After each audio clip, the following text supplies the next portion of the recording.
Haleluya. Baik-baik saja. Puji Tuhan. Sebagaimana dikatakan firman Tuhan, sebagaimana jiwamu baik-baik saja, biarlah semua hidup kita baik-baik saja. Hari ini kita dengarkan firman Tuhan, Tuhan Yesus gembalaku yang baik. Ini mazmur yang sangat sering kita dengar, sangat sering kita baca, tetapi marilah kita lebih sungguh-sungguh menghidupinya. Kita baca bersama Mazmur 23 ayat 1 sampai 6. Sama-sama 1, 2, 3. Tuhan adalah gembalaku, takkan kekurangan aku. Ia membaikkan aku di padang yang berumput hijau. Ia membimbing aku ke air yang tenang.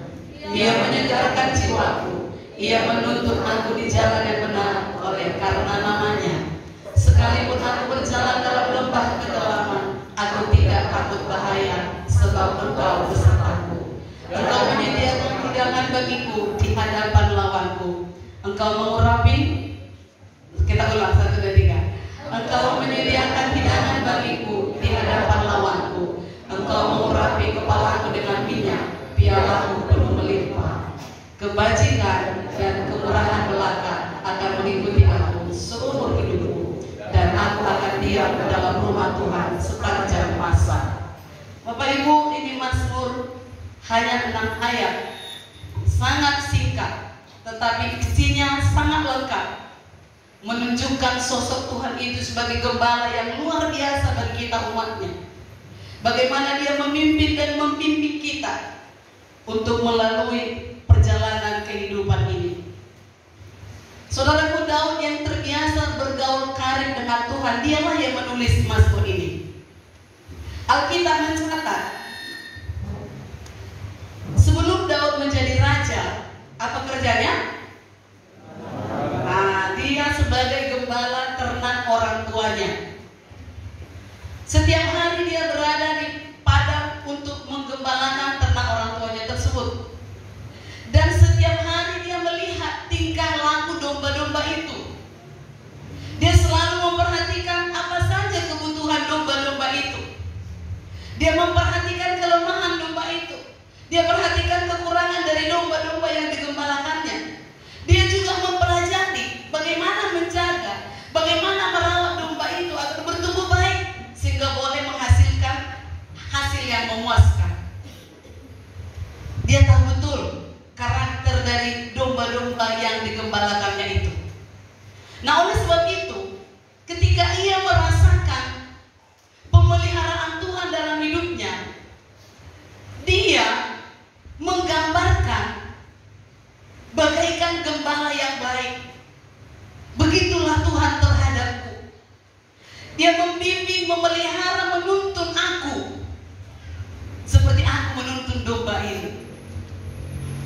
Nah, saudaraku, dan berkat bagi kita yang menjadikan Tuhan Yesus sebagai gembala kita, yang pertama tadi kita baca, Tuhan adalah gembalaku, takkan kekurangan aku, di ayat 1. Nah, ketika Daud menulis Mazmur ini, dia menempatkan dirinya sebagai seekor domba yang sangat membutuhkan kehadiran seorang gembala. Seperti dia dibutuhkan ternak-ternaknya. Itu sebabnya dia tuliskan Mazmur ini. Dia tempatkan dirinya sebagai domba. Aku butuh gembala. Dan saudaraku, Daud merasa bahwa Tuhan adalah gembala yang baik, yang selalu menuntunnya dengan baik. Dan kabar baiknya, Yesus pun mengatakan kita adalah dombanya dan dia adalah gembala yang baik. Orang percaya adalah dombanya Tuhan. Kenapa gak dikatakan kerbaunya Tuhan? Kenapa gak dikatakan kambingnya Tuhan, tapi domba? Nah, ini perlu kita pelajari. Kita adalah miliknya Tuhan. Dan sasaran kasih sayang Tuhan, sasaran perhatian Tuhan adalah dombanya. Yaitu siapa? Kita.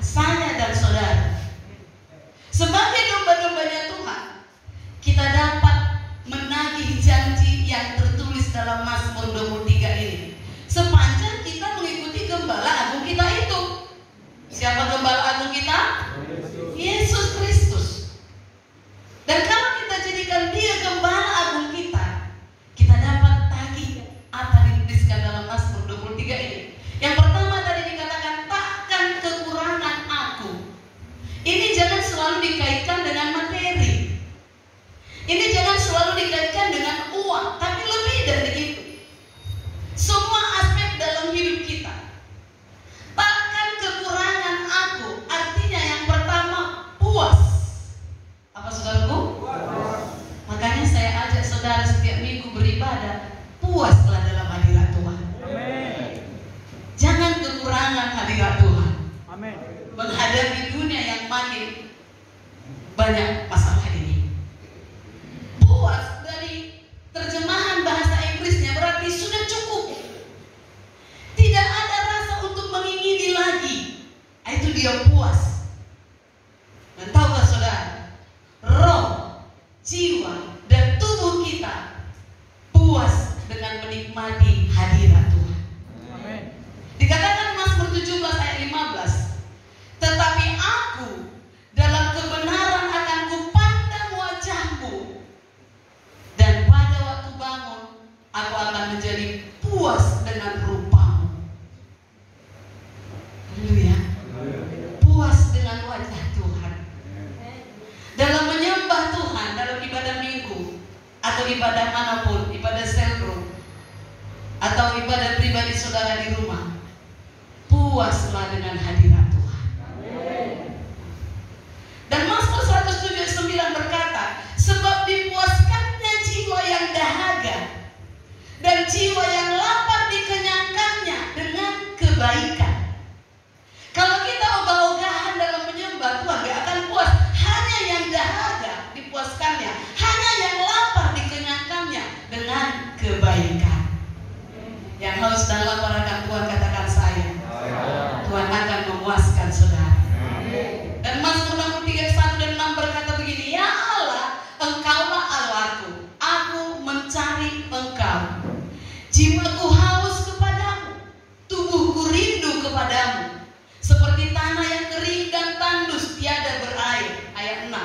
Seperti dengan lemak dan sumsum jiwaku dikenyangkan, dan dengan bibir yang bersorak-sorai mulutku memuji-muji. Siapa yang saudara cari dalam ibadah? Tuhan. Jangan cari kekurangan penyanyi. Pasti banyak kalau dicari. Carilah maka kamu akan. Jangan cari kekurangan pemusik. Jangan cari kekurangan gedung ini, banyak. Kalau dicari banyak kan kurangnya. Yang pertama kurangnya panas. Haleluya. Ibadah cari Tuhan, maka dikatakan jiwaku haus kepadamu, tubuhku rindu kepadamu, dan itulah yang dipuaskan Tuhan. Saudaraku, yang diberikan dunia ini adalah kepuasan semu. Itu sebabnya, perhatikan ya, ini zaman rusak. Itu sebabnya jika ada pasangan suami istri, salah satunya tidak puas dengan pasangannya dan berselingkuh, maka firman Tuhan sebut itu berzina. Ibrani 13 ayat 4 dikatakan, orang yang demikian akan dihakimi Allah. Itu secara manusia. Nah, secara rohani, kalau kita berzina secara rohani, sudah pasti dihukum. Mari puas dengan Tuhan. Dalam pertemuan kaum bapak, kaum ibu, saya berkata, bahagiakan pasangan saudara. Haleluya. Haleluya. Bagi muda-mudi, apa yang memuaskan saudara? Persembahkan tubuhmu untuk berkarya bagi Tuhan. Itulah kepuasan masa mudamu. Bukan free sex kepuasanmu.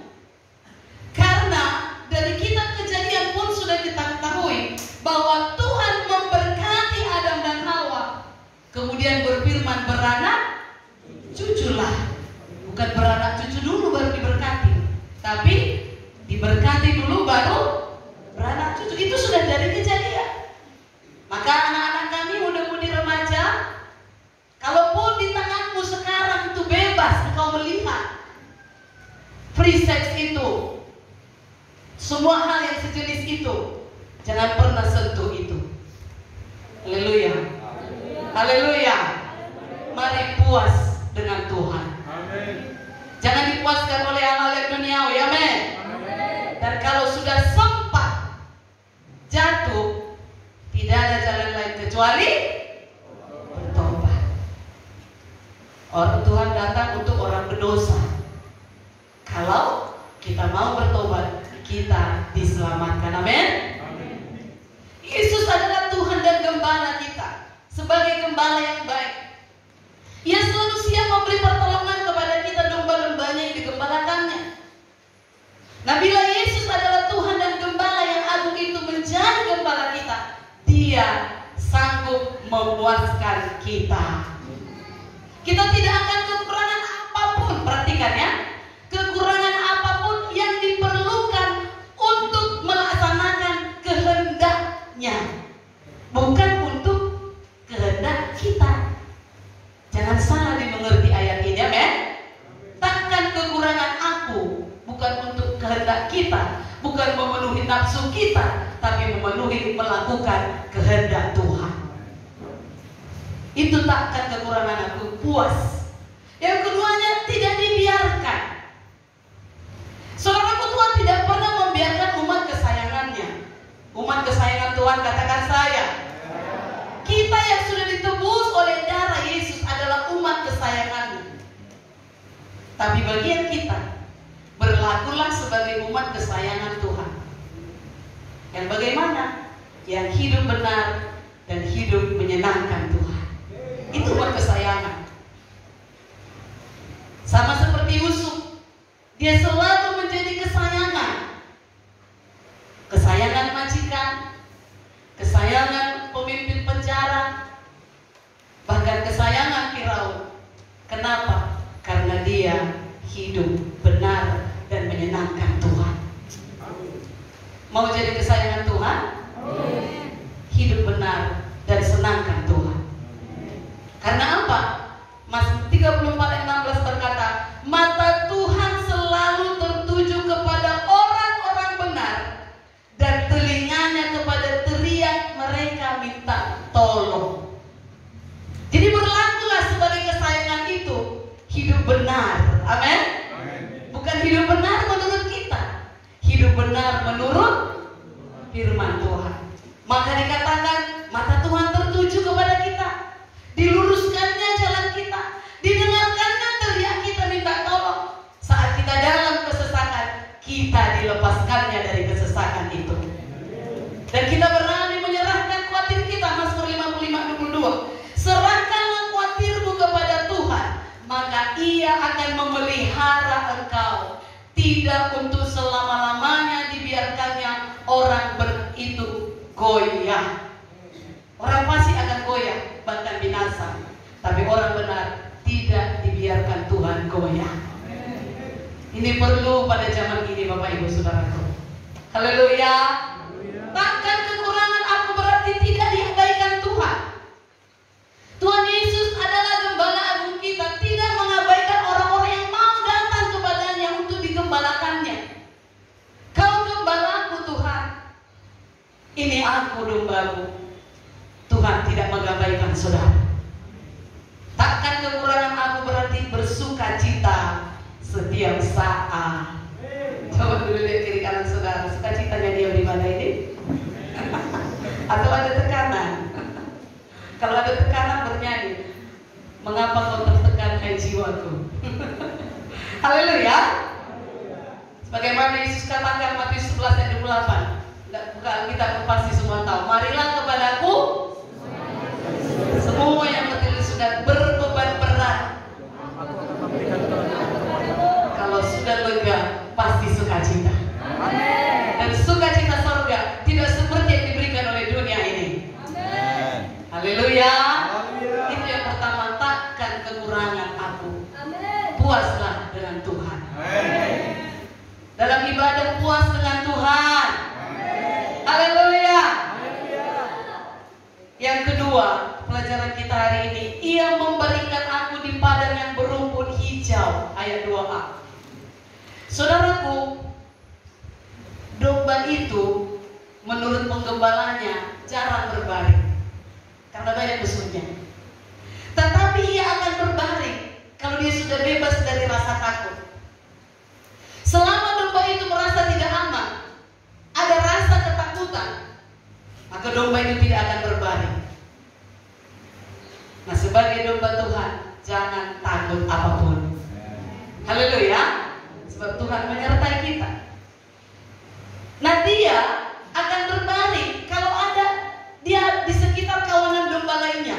Kalau dia sendiri gak bisa. Domba binatang yang jarang tersesat kalau dia selalu bersama kawanan.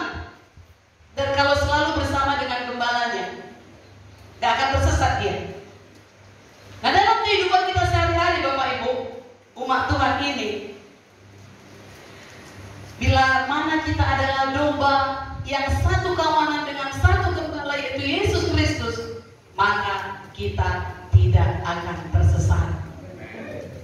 Haleluya. Bila masih tersesat, berarti bukan domba namanya, itu kambing, tapi berada di kawanan domba. Sebagai domba Tuhan, jadilah penurut, jangan jadi pembangkang. Haleluya. Itu dia. Kalau domba itu menuruti gembalanya, dia ikut dalam kawanan, gak akan tersesat. Haleluya. Ia bebas dari gangguan lalat, ulat dan serangga, baru bisa tidur. Ini akan kita bahas di poin 6 nanti. Di poin ini saya bahas ya. Kemudian dia bisa tidur, berbaring kalau sudah kenyang. Domba tidak akan berbaring selama masih lapar. Saudaraku, setelah domba itu sudah merasa kenyang, oh barulah dia bisa tidur. Pastikan engkau kenyang dengan hadirat Tuhan. Kenyanglah dengan firman Tuhan, sehingga engkau tidak susah tidur. Haleluya. Gak mikirin utang, walaupun ada utang, tapi percaya Tuhan tolong aku untuk membayarnya. Kalau sudah kenyang dengan Tuhan, kalau sudah kenyang dengan firman, tidak ada kekhawatiran. Ada orang nonton TV, oh terjadi gempa di Turki, 20.000 orang meninggal, takut dia tidur. Kapan ada akan gempa di sini? Saudaraku, apapun berita-berita dunia ini, kalau kita kenyang dengan Tuhan, bisa tidur nyenyak. Tapi jangan kesoret tidurnya sampai gak berdoa lagi. Haleluya.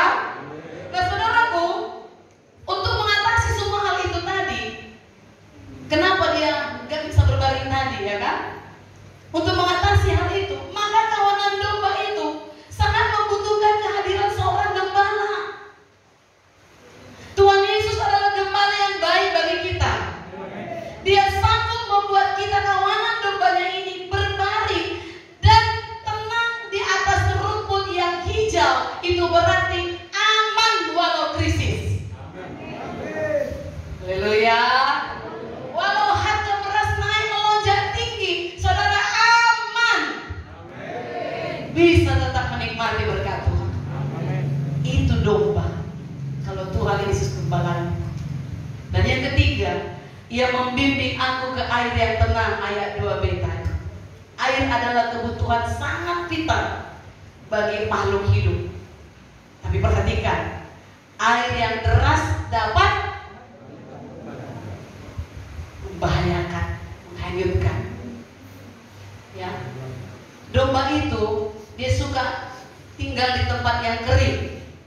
Dan domba hanya dapat minum jika ada seorang gembala membawanya ke tempat air yang tenang. Itulah yang membuat domba sangat membutuhkan kehadiran seorang gembala yang baik. Karena gembala itu akan menyediakan air yang tenang untuk diminumnya. Saudaraku, tubuh kita ini membutuhkan air. Selama kita hidup, gak akan berhenti membutuhkan air. Dan salah satu tanda bahwa tubuh kita membutuhkan air yaitu haus. Minum dulu ya karena haus.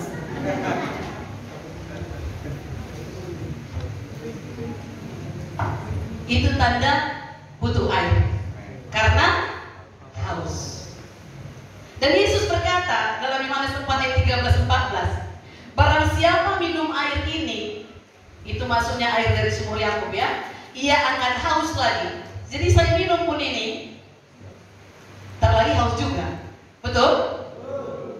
Tetapi barang siapa minum air yang akan kuberikan kepadanya, Yesus katakan, ia tidak akan haus lagi. Gimana pula itu? Haus yang dimaksud Yesus di sini, haus akan kebenaran. Gak haus seperti saya tadi. Orang yang haus akan kebenaran, maka akan dipuaskan. Matius 5:6. Oleh sebab itu, Yesus mengundang kita dalam Wahyu 22 ayat 17, dan barang siapa yang haus, hendaklah ia datang mengambil mengambil air kehidupan, dan itu ada di dalam diri Yesus. Percaya sepenuhnya kepada Yesus, jangan pernah bimbang apapun masalahmu, terima Dia dalam hidupmu, maka firman Tuhan berkata, tidak akan haus lagi. Haleluya. Selain itu, sumber air untuk domba ada di embun pada rumput pagi hari. Memang juga ada dari sumur yang digali, ada dari mata air yang mengalir. Kebiasaan domba, dia bangun pagi-pagi benar. Untuk apa? Mencari makan rumput yang berembun di pagi hari. Air embun itu jernih, bersih, segar, sehingga itu menjadi sumber air yang tenang bagi domba.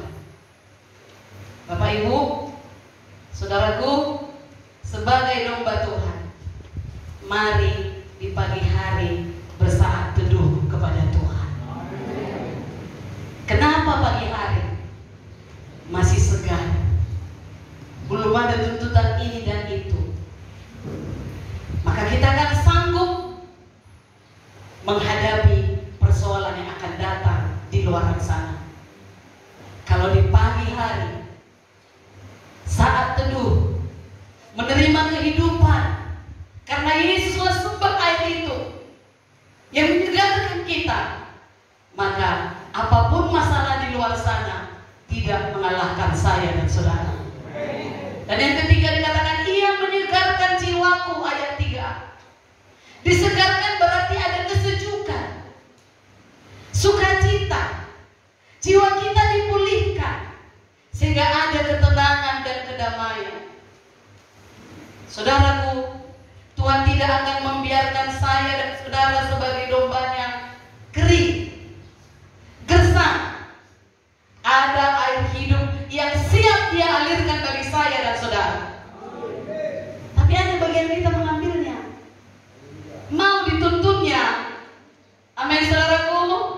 Seperti yang dikatakan Yesus kepada seorang wanita Samaria begini, Yohanes 4 ayat 14, air yang akan kuberikan kepadanya akan menjadi mata air di dalam dirinya, yang terus menerus memancar sampai kepada hidup yang kekal. Kalau kita dapatkan air kehidupan dari Yesus itu, maka kita akan segar selalu apapun persoalan yang kita hadapi. Haleluya. Iblis ingin selalu mencuri kebahagiaan kita. Iblis selalu ingin mencuri, merenggut kebahagiaan kita, sehingga kita menjadi susah, kita tidak merasa segar, dan hidup kita tidak tenang.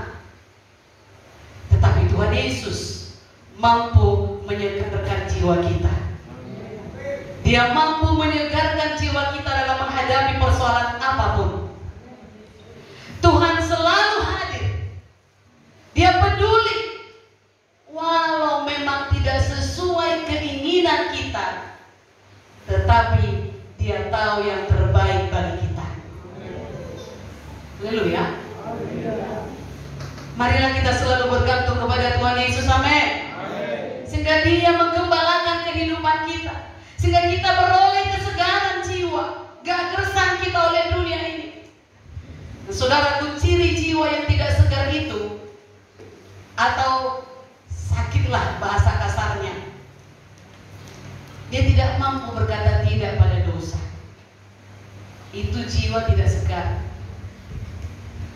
Dia selalu berkata negatif, dia selalu berkata kalah. Berarti jiwanya tidak segar. Nasihat firman Tuhan dianggapnya tidak ada gunanya. Apapun kau bilang, dari Kejadian sampai Wahyu, masalahku tetap masalahku, katanya. Tetapi tahukah saudara, Mazmur 19 ayat 8 berkata, Taurat Tuhan itu sempurna, menyegarkan jiwa. Haleluya. Jadi satu ayat pun diberikan orang kepada kita saat kita mungkin punya masalah, dan kita anggap biasanya itu. Tapi orang yang segar jiwanya datang satu ayat, firman Tuhan berkata, itu sempurna menyegarkan jiwa.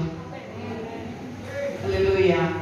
Dan yang keempat dikatakan ayat 3b-nya, ia menuntun aku di jalan yang benar oleh karena namanya. Saudaraku, pandangan domba itu gak jauh, hanya beberapa meter. Domba hanya dapat melihat beberapa meter ke depannya. Itulah sebabnya dia takut kalau tidak ada gembala. Jadi dia mengharapkan tuntunan dari gembalanya yang membawa dia ke air yang tenang, dan saudaraku, dan ke rumput yang hijau. Dan domba itu takut sendirian, seperti saya katakan tadi.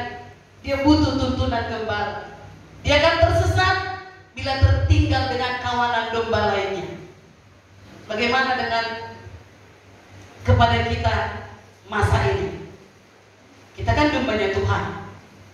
Ada orang gak mau dituntun hidupnya.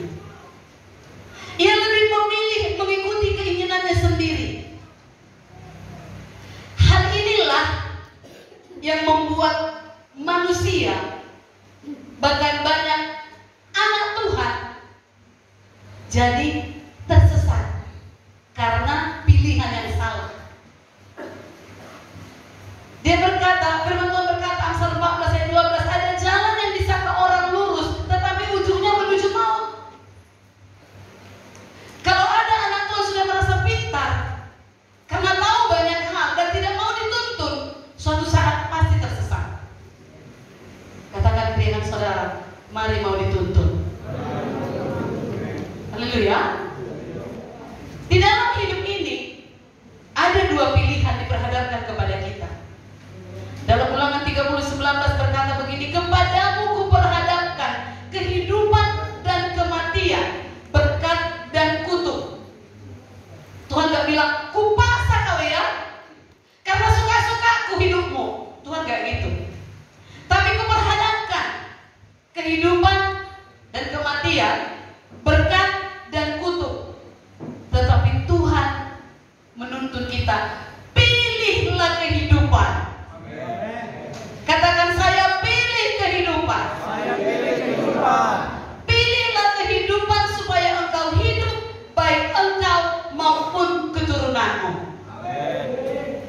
Saudaraku, bila kita mau dituntun oleh Tuhan, maka Tuhan akan merubah kesusahan kita menjadi sukacita. Bila kita mau dituntun, maka Tuhan akan merubah kutuk jadi berkat. Haleluya. Sama seperti ketika Bileam disuruh Balak, raja orang Moab pada masa itu, mengutuki orang Israel. Tetapi karena Israel mau mendengar, maka Tuhan merubah kutuk itu menjadi berkat. Dikatakan Bilangan 23 ayat 5, tetapi Tuhan Allahmu tidak mau mendengarkan Bileam, dan Tuhan Allahmu telah mengubah kutuk itu menjadi berkat bagimu, karena Tuhan Allahmu mengasihi engkau. Yang dikasihi Tuhan, katakan saya, apapun kutukan orang terhadapmu, Tuhan sanggup mengubah jadi berkat. Amin. Tapi pilihlah kehidupan. Amin. Mau dituntun olehnya. Amin. Saudaraku, marilah kita datang kepada Tuhan. Kita serahkan kehidupan kita untuk dituntun olehnya. Karena Dia yang sanggup mengubah kesusahan kita jadi sukacita, mengubah kutuk itu jadi berkat. Haleluya, saudaraku.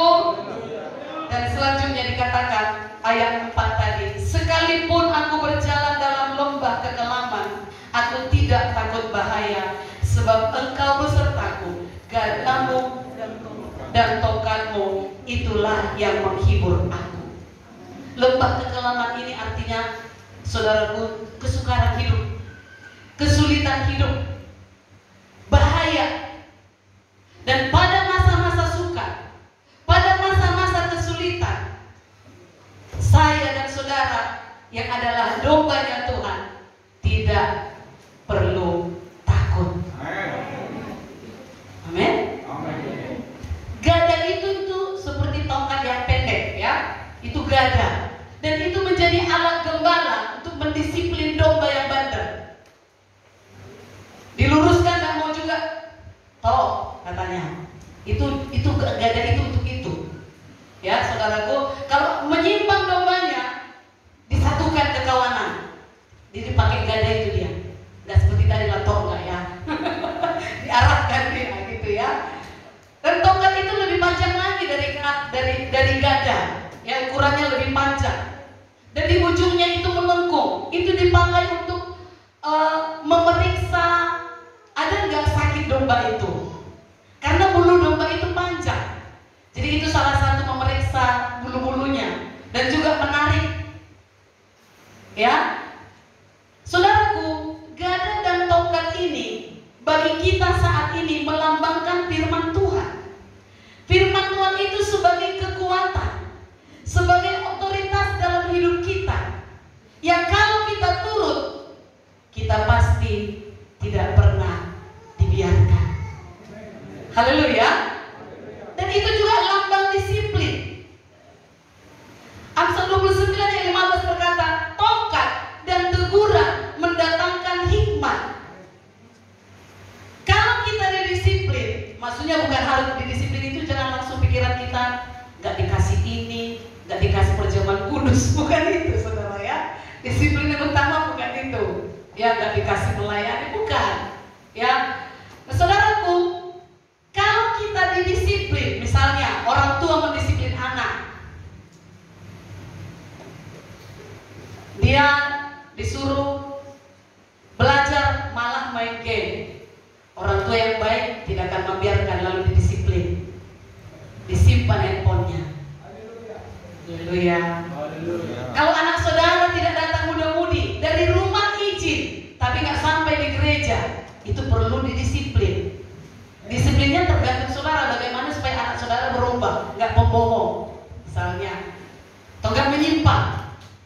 Nah, saudaraku, hasil dari disiplin itu pasti ada. Manfaat disiplin itu menghasilkan buah kebenaran dan menjadikan orang itu menjadi bermanfaat. Kalau domba itu yang tadinya menyimpang ditarik dengan gada itu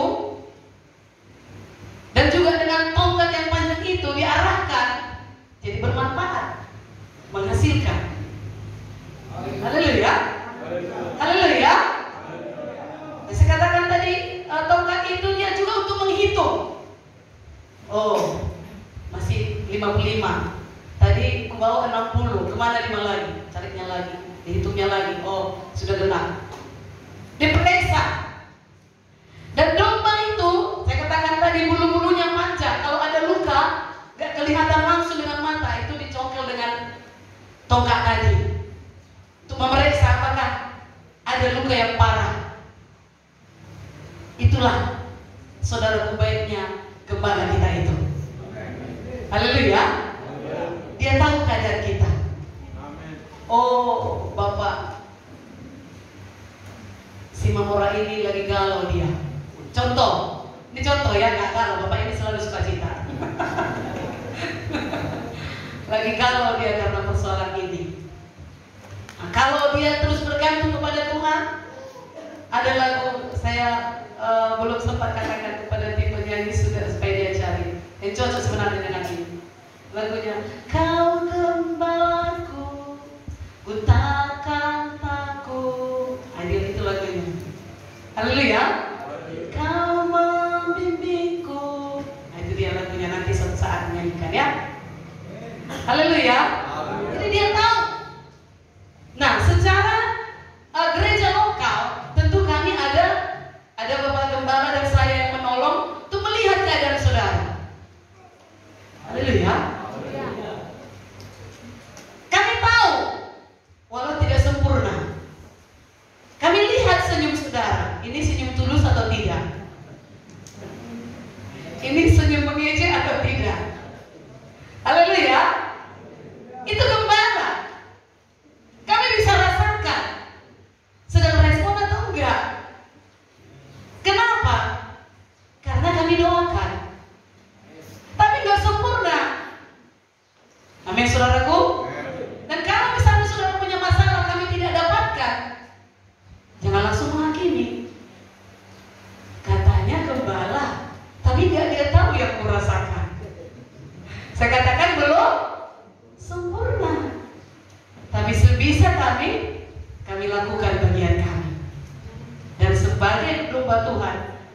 lakukan bagian kita. Saudaraku, sekalipun kita berjalan dalam lembah kekelaman, tadi dikatakan lembah kekelaman itu lambang kesukaran, lambang kesulitan hidup, lambang masalah, kesukaran hidup, bahaya. Tapi dikatakan, aku tidak takut, sebab engkau besertaku. Gadamu dan tongkatmu itulah menghibur aku. Selagi kita mungkin lagi galau, kita merasa stres, kita datang pada Tuhan, gada dan tongkatnya itu menghibur kita. Amen. Ini yang benar, anakku. Kau itu salah. Kau stres karena kau masih ingat kesalahannya. Coba kau ampuni, coba kau lupakan, coba kau kasih dulu deh sekali-sekali makan bakso, pasti hilang galaumu. Nah, itulah gada Tuhan itu. Haleluya. Kalau ada sakit-sakit kita, misalnya gunakannya tongkatnya. Mana aku lihat dulu luka itu. Luka kali rupanya hatimu dibuatnya. Sampai situ kan sebagaimana luka. Ayo, kubalut dengan balsam dari Gilead. Haleluya. Selanjutnya dikatakan, engkau menyediakan hidangan bagiku di hadapan lawanku. Engkau mengurapi aku dengan minyak, pialaku penuh melimpah. Ayat 5. Saudaraku, domba itu ada musuhnya. Apa musuh domba? Lalat, ulat, serangga, dan kudis. Saudaraku, kenapa itu menjadi musuhnya? Dia suka hinggap di hidung domba, dan itu membuat iritasi.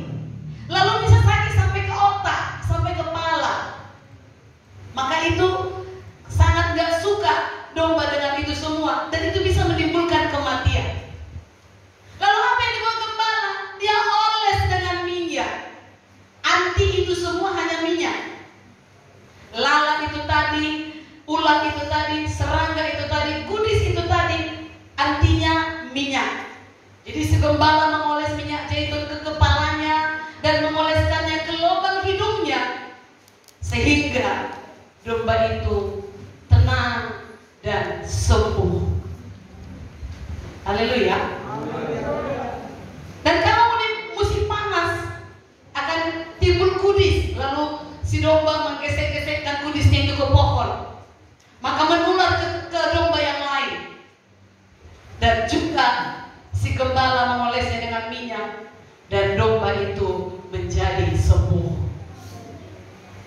Apa hubungannya dengan kita saat ini? Lalat, ulat, serangga, kudis itu lambang kekuatan iblis yang menimbulkan masalah dalam kehidupan kita. Lalat juga pembawa virus. Jangan sampai kita dicemari oleh virus dunia ini. Namun di tengah berbagai kekuatan jahat yang berusaha merusak hidup saudara, yang berusaha merusak hidup kita, Tuhan memperhatikan kita. Minyak itu lambang Roh Kudus. Oleh sebab itu Daud berkata, engkau mengurapi kepalaku dengan minyak, pialaku penuh melimpah. Tuhan Yesus memberikan Roh Kudus menolong kita supaya kita terbebas dari masalah-masalah hidup kita. Dan Yohanes 14 ayat 16 berkata, Yohanes 16 ayat 13 berkata, Roh Kudus itu menuntun kita kepada segala kebenaran. Biarkan Roh Kudus mengalir memenuhi kita dari ujung rambut sampai ujung kaki kita. Mau lalat, mau ulat, mau kudis, mau serangga, mau roh jahat apapun yang merusak hidup saudara, kalau Roh Kudus mengalir, saudara sembuh. Saudara menjadi tenang. Jangan tidak bersekutu dengan Roh Kudus. Kalau saudara dengar di YouTube, bahasa roh gereja itu salah, bahasa roh gereja itu salah, jangan sampai tersesat. Kalau kau sudah rasakan Roh Kudus itu, jangan stop karena pengetahuanmu dari YouTube. Saya pernah bisa terganggu karena itu. Ini katakanlah bahasa roh ini begini begitu semua salah di matanya, entah apa yang dipelajari. Yang ku tahu kalau aku sudah penuh Roh Kudus, hatiku damai. Yang ku tahu kalau aku sudah bersekutu dengan Tuhan, aku berbahasa roh walau aku tidak ngerti, tapi aku tahu itu sampai kepada Tuhan. Karena firman Tuhan berkata kalau kita berbahasa roh, kita berkata-kata kepada Tuhan. Mungkin kita tidak dikaruniai menafsirkan bahasa roh, tapi hati kita tenang, itu sudah cukup. Maka jangan sampai dengar-dengaran saudara YouTube yang membuat saudara sesat. Saya pernah terganggu dengan dikatakan seperti itu dengan bahasa roh, tapi saya tidak kurangi persekutuan saya dengan Tuhan. Memang kalau di depan ini mungkin banyak berbahasa roh saudara gak ngerti, gak perlu saudara menghakimi, bersekutu saja dengan Tuhan. Haleluya saudaraku. Kepada yang seorang mungkin dikaruniakan menafsirkan, puji Tuhan. Tapi kalaupun belum, tetaplah bersekutu dengan Tuhan. Roh Kudus itu melambangkan minyak. Si gembala mengoleskan minyak itu kepada domba yang sakit karena ulat, lalat, serangga dan kulis tadi, dan mereka sembuh.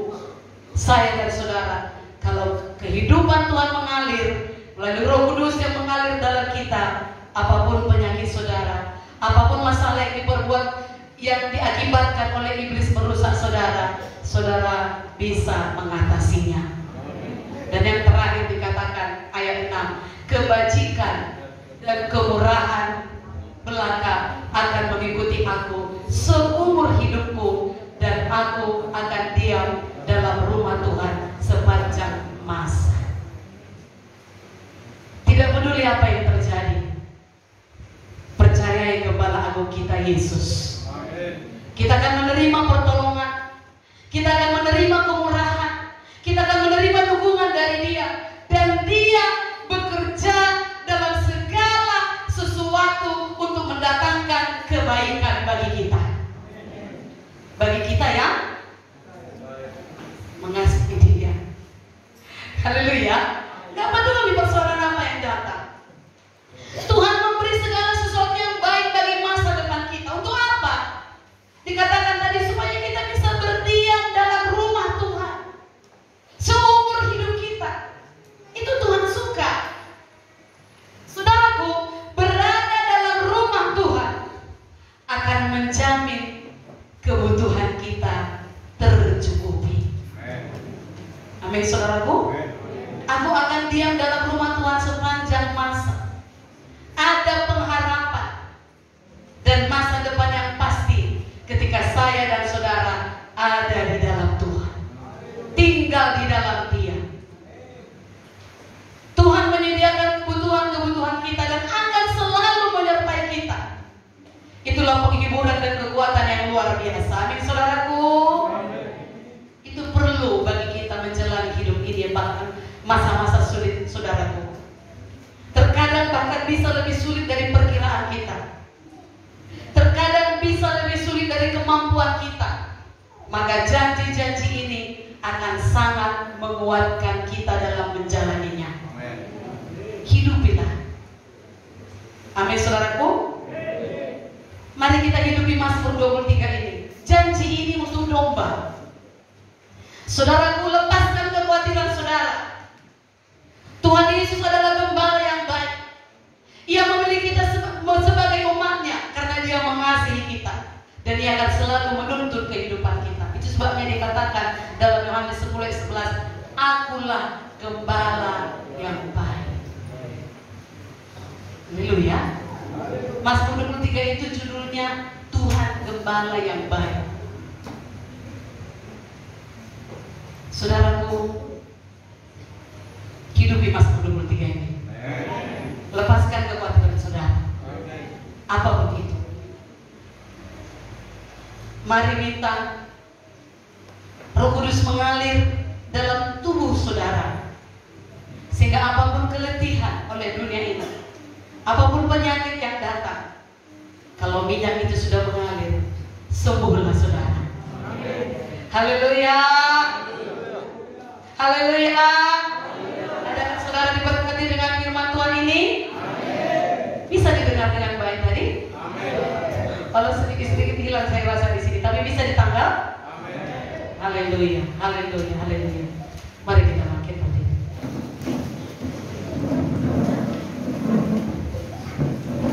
Dia Bapa yang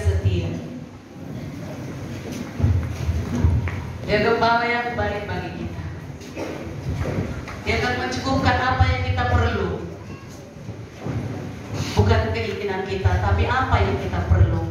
Tuhan tahu apa yang terbaik.